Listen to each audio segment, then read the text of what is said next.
I'm Brian Ophis. I am the Executive Director and founder of Wounded Warriors Guide Service in Minnesota. Wounded Warriors Guide Service is a 501c3 nonprofit organization, and we take disabled veterans out on outdoor recreational therapy events. I was deployed with the 34th Infantry Division, Minnesota National Guard unit in 2006, and we were deployed to Iraq with a course in a Guard unit with a bunch of friends. On March 23rd, 2007, we lost a few friends of ours in an IED explosion. One of our friends, Marcus Kuboy, was injured pretty bad, and he was medevaced out of country with significant injuries. When we got back in July of 2007, got back, and then later on in 2008, Marcus was transferred from Walter Reed Medical Center out in DC to the Minneapolis VA, and he was having kind of a hard time with his recovery. Not necessarily the medical care was great, but he was surrounded by a bunch of injured people, and so his morale was kind of low.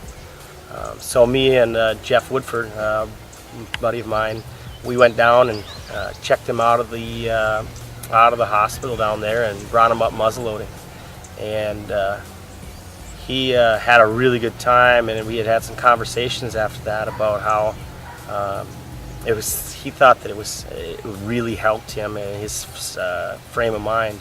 He realized that he was able to do stuff that he didn't think he'd be able to do again. My name is Marcus Kuboy.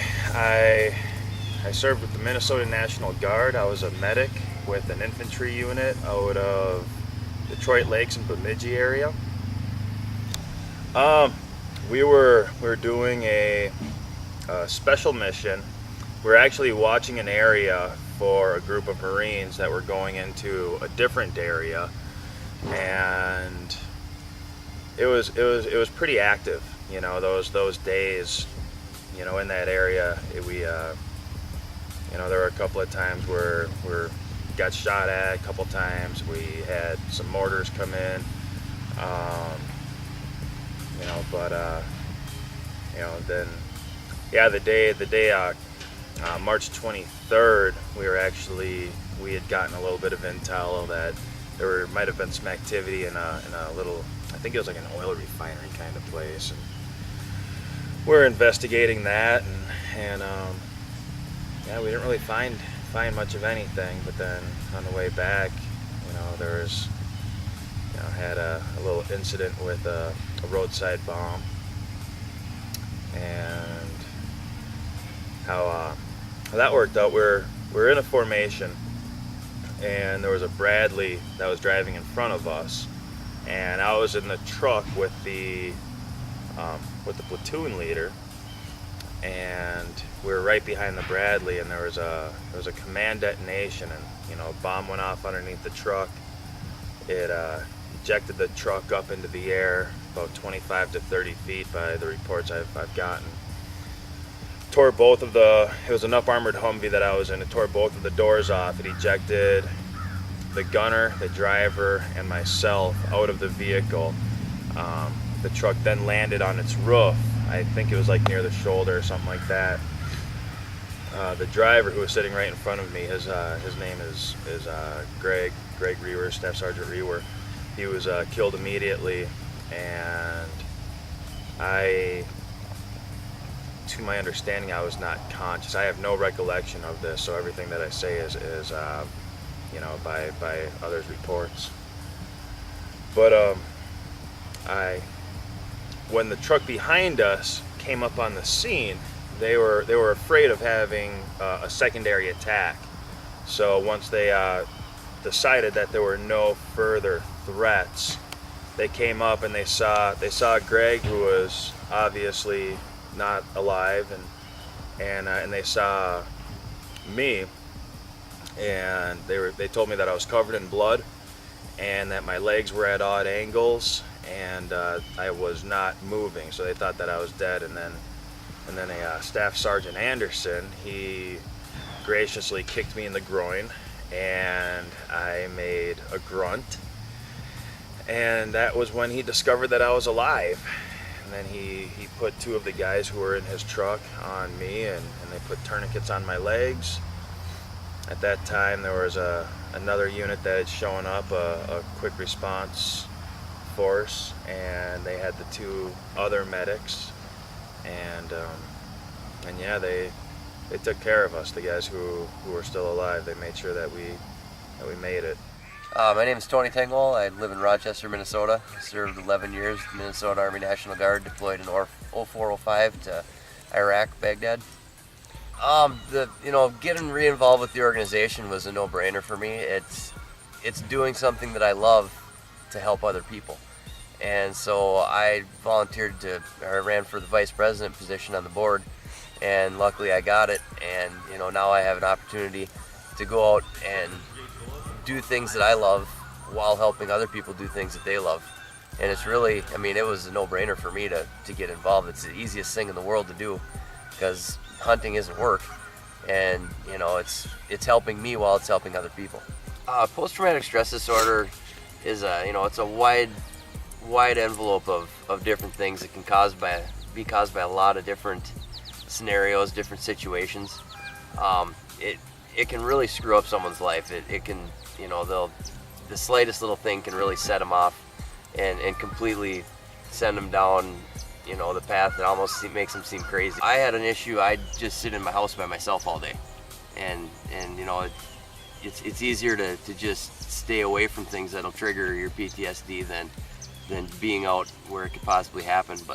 But by being out and hunting and being around other people that have the same issues, it really allows you to understand that other people are going through what you're going through. It helps you talk them through. People talk through the situations, and you just feel a lot better about yourself in the end. The reason I really like Wounded Warrior Guide Service is 100% of the money raised goes directly back into taking people out hunting. Nobody gets paid. It's all volunteer. Every penny that comes in goes back into taking a vet out to the field, whether it's ammunition or lodging or gas to get their meals, whatever it is. 100% of it goes straight back to the veteran. So it's really unique in that way. When I was at Walter Reed, I really valued new experiences, and somebody had come to me and said, "Hey, do you want to go duck hunting or deer hunting?" And I had never done that. I had never had the interest to do it, but I said, yeah, I'll try it out. And the first time that I got to get into a stand-up duck blind, I was in a wheelchair, and they were pushing us around and doing everything that they could to do that, to get us out there. But just holding a shotgun, was so therapeutic. It was kind of like, wow. I realized that spending a year in Iraq with a firearm every day, and that's your safety. It's like that's like a little kid's blankie. It's like that was it. And then I got to hold a shotgun again. We only saw one bird the whole day, and we never popped a shot off, but it was still great. And then I tried the deer hunting, and the same thing happened. When I came to the VA, some of my buddies that I served with in Iraq, they're very, very passionate about hunting, and they asked me, they said, "Hey, do you want to ever go hunting? Did you like it? If you did, we'll take you out. We'd love to take you." And I said, "I'm in rough shape, man. I'm either in a wheelchair or on crutches." And they're like, "Nah, don't worry about that, man. We'll take care of it." It's like, we don't see those boundaries. We're gonna rise up against that. We're gonna take you out hunting. Well, Wounded Warrior Guide Service was very, very active and making sure that I was getting out and I was hunting. Today my role is I'm the president of Wounded Warrior Guide Service, and I'm extremely grateful to hold that position, because what it means to me is it puts me in a position to be of service, and to to return the efforts that have been put out to help me, and I know how it affected me and it impacted me in such a profound way that it's a duty to bring that back to other veterans. Yeah, 2500 Hero Program. What the Wounded Warrior Guide Service is doing is it's a fundraiser in order to build a hunting lodge. It's going to be called the Warrior Lodge, and it's going to be we've got blueprints set up for it right now. It's going to have multiple rooms. It's going to have a community area, and it's going to, right now we're targeting to have it put in an area where you'll be able to hunt duck, hunt goose, hunt deer, hunt bear, whatever you can fish. It's going to be extremely universal to whatever the tastes and desires of the veteran would be. What we're doing right now is the 2,500 heroes are the people who are donating into the lodge, and we've got it projected that if we can get 2,500 people to donate $100, then we'll have enough finances to financially make this happen, to get the land. We've got contractors and we've got a lot of people on board who are going to be putting a lot of pro bono work into it, but we still need to get that, that nest egg to get it off the ground.